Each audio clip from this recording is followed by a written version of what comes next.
You know, there's a very specific feeling that I think defines the modern corporate experience right now. Oh, yeah. It's that moment when you walk out of a boardroom or you close a Zoom window and you realize that everyone just used the same buzzwords for an hour, nodded enthusiastically, and yet nobody actually knows what the plan is. The illusion of alignment. It's Yeah. rampant. Exactly. And nowhere is this worse right now than with artificial intelligence. It feels like we are in this weird phase where the hype is deafening, the pressure to do AI is immense, but the actual execution, Oh, it's messy? it's so messy. Messy is putting it lightly. We're seeing a lot of motion, but not necessarily a lot of, actual progress. Right. And that brings us to the source material for today's deep dive. It opens with this incredibly visceral image that describes exactly what we're talking about. I know the one. They call the current state of the industry a graveyard of failed pilots. That phrase really stuck with me, too. It's such a perfect description of the last 2 years for so many companies. You have these innovation labs or digital transformation teams running 50 different experiments. They build a cool demo. They show it off at an all-hands meeting. Everyone claps. And then it just dies. It never turns into a real business process. It ends up in the graveyard. Right in the graveyard. It's the cool toy problem. Yeah. And the mission of this document and our deep dive today is to figure out how to stop playing with toys and actually build what they call a repeatable, scalable AI capability. We are going to unpack their 10 strategic imperatives. And we should probably clarify it up front who this is for. This isn't for the Python developer or the data scientist. This is a strategic blueprint for the C-suite, the CEOs, the chief product officers. Right. Because, and this is the core thesis of the entire document, AI Compass is arguing that AI is not a technology problem. Which is a bold claim for something literally called artificial intelligence. It is. But their argument is that the technology is actually, working fine. The code does what the code is supposed to do. The reason companies end up in the graveyard isn't because the AI failed. It's because the leadership failed. Oh. It's a problem of decision rights, strategy, and human judgment. So if you're a leader waiting for the tech to get better before you figure this out, you're missing the point. The problem's in the mirror. Precisely.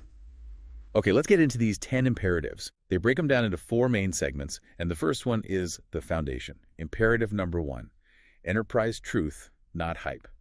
This is where it all has to start. Enterprise truth.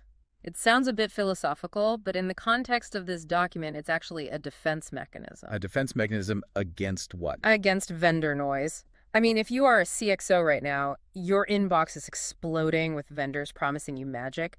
Buy this tool and your revenue doubles. Install this plugin and you don't need customer support anymore. It's overwhelming. It is. And a lot of it is just smoke. So enterprise truth is about filtering that out. It's about cutting through all that noise to find where AI actually matters for your specific reality. It's the discipline of saying, I don't care what the industry is doing.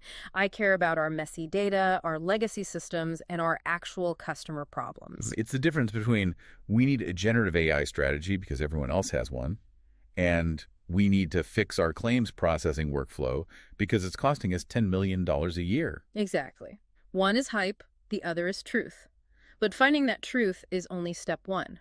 The document immediately moves to the second imperative, which tackles what they call the silent failure mode. That sounds like something that should be on a warning label. What is the silent failure mode? It's misalignment, and they call it silent because you usually don't hear the crash until the money is already gone. Give me an example of how this plays out. Okay, imagine a standard kickoff meeting. You have the CEO, the CFO, and the chief legal officer.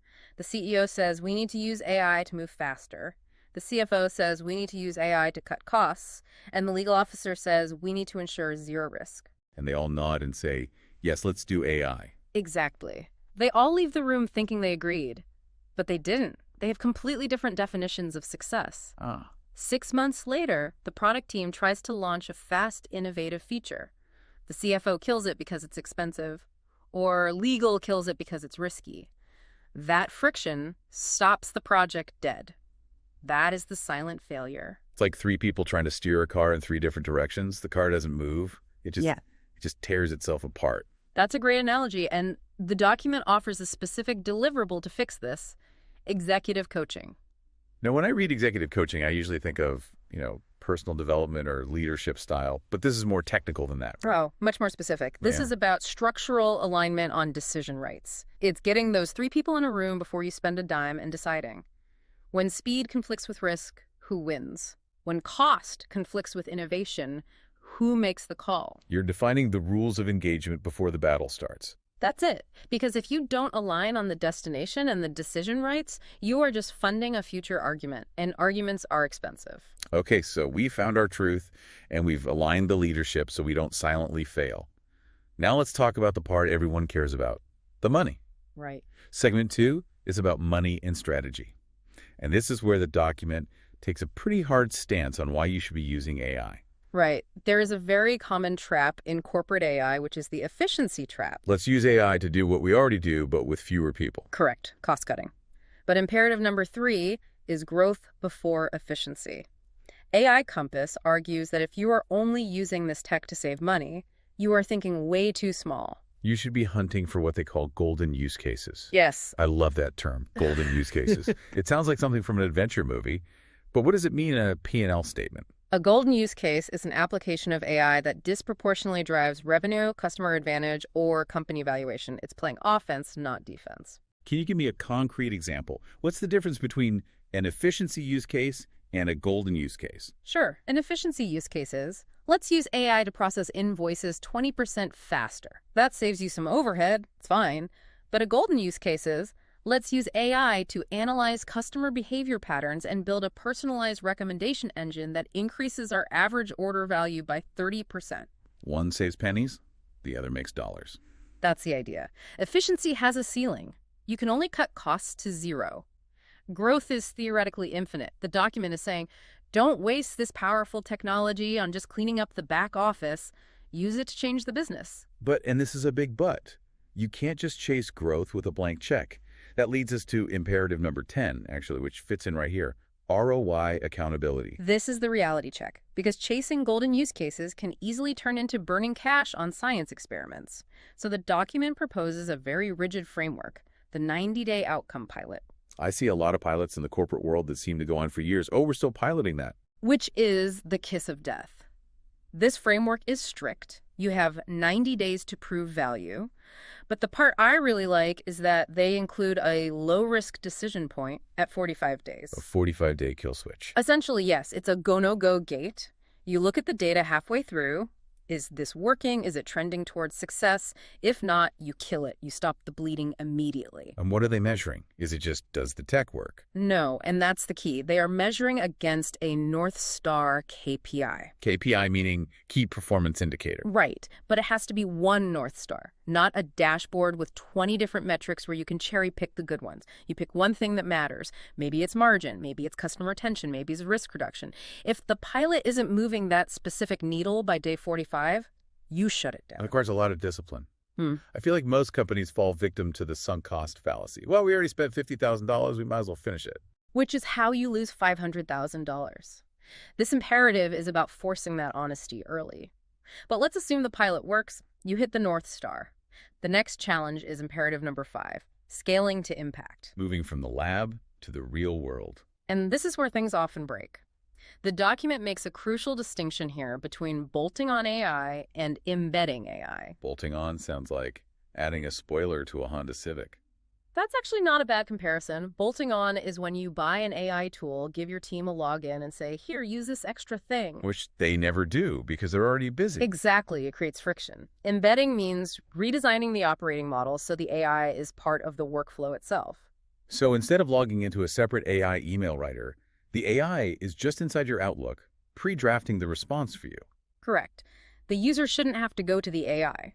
The AI should come to the work. The document argues that if you aren't willing to redesign your operating model, how the work actually gets done, you will never scale beyond the pilot phase. That makes total sense. It's about reducing friction. Okay, so we got the strategy, we got the money sorted. Now we need to talk about the most complicated part of any business, the people. Segment 3 covers the human element. This is really the heart of their philosophy, and it ties back to that core thesis about leadership. The imperative here is augmented human judgment. And they use a phrase that I think every office worker will relate to immediately, the analytical treadmill. Oh, the treadmill. We all know it. It's the drudgery. It's spending 4 hours cleaning up a spreadsheet, formatting data, checking for errors. just to get to the point where you can actually look at what the numbers mean. It's the grunt work that eats up 80% of your day. Exactly. And the argument here isn't that AI replaces the worker, it's that AI replaces the treadmill. So the AI does the data crunching, the pattern recognition, the heavy lifting. Which frees up the human to focus on non-delegable duties. Non-delegable duties. That's a powerful phrase. What counts as non-delegable? Judgment, context, ethics, accountability.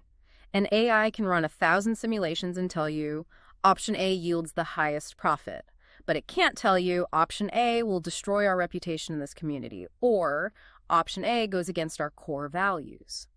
Only a human can do that. Only a human can layer that context on top of the data. So the idea is that you are making decisions with higher confidence because the math is done, but the responsibility for the decision stays strictly with the human. Precisely. It's not about abdication, it's about augmentation.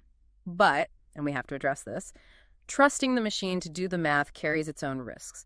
That leads to the next imperative, governance as trust. This is where we get into the scary stuff. Hallucinations, bias, the black box problem. The source material is very clear that you cannot have augmented human judgment if you don't trust the judgment of the machine. You need ethical guardrails. And this isn't just about being good, right? This is a business risk. It's a massive operational risk. If your AI hallucinates a fact in a regulatory report, you get fined. If your hiring algorithm shows bias and filters out qualified candidates based on demographics, you get sued. Yeah. Governance isn't just paperwork, it's protecting the asset. So what's the deliverable? How do you actually govern a neural network? They propose a governance playbook, and a key part of that is explainable AI, or XAI. Explainable AI. I keep hearing this term. It's simple in concept, but hard in practice. It means the system has to be able to show its work. It can't just spit out an answer. It needs to say, I recommend this loan approval because of these 3 factors. Like a math teacher. Show your work or you don't get credit. Exactly. If you can explain it, you can audit it. If you can audit it, you can trust it. Without XAI, you are just gambling on a black box. That brings us to the workforce itself. Because even if the leaders trust the AI, the employees might just be terrified of it. Is this thing here to take my job? That fear is the biggest barrier to adoption. The document addresses this with the imperative of workforce stability. Which sounds nice, but what does it actually mean? It advocates for workforce transformation. It's about actively managing the shift. If employees think the AI is a replacement, they will sabotage it. They won't use it, or they'll feed it bad data. Passive resistance. Exactly. You have to frame the narrative and back it up with action that says, we are automating the treadmill so you can do the higher value work.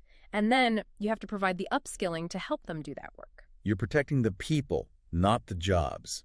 The job might change, but the person is still valuable. And you want to keep them. You don't want to lose your institutional knowledge, the people who know how the business actually works, just because you bought a chatbot. That's a bad trait. Okay, we're heading into the final stretch here. Segment 4 involves speed and the future.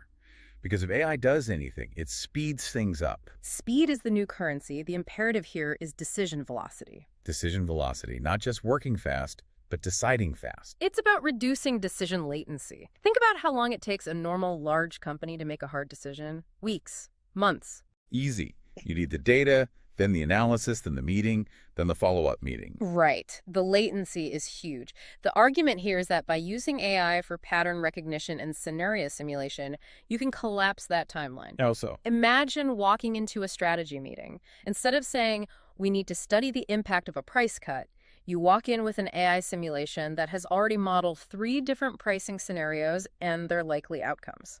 So you skip the let's go figure it out phase and go straight to the what do we do phase. Exactly. You are acting on information weeks before your competitor even sees the pattern. That is decision velocity. But it's not just about reacting to what's happening now. The final piece of this puzzle is looking ahead. Future back visioning. This is my favorite concept in the whole deck because it forces a complete mental shift.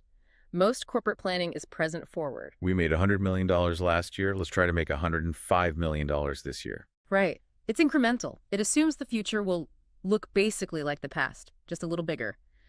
Future back visioning says, no, stop. Look 3 to 5 years out. Imagine the unfamiliar future competitive landscape. Unfamiliar is the key word there. It is. Ask yourself, what does our industry look like when AI is fully mature? When our competitors have 0 latency? When the barriers to entry are gone? Visualize that world and then work backwards to today. So you aren't building the capabilities you need for 2026.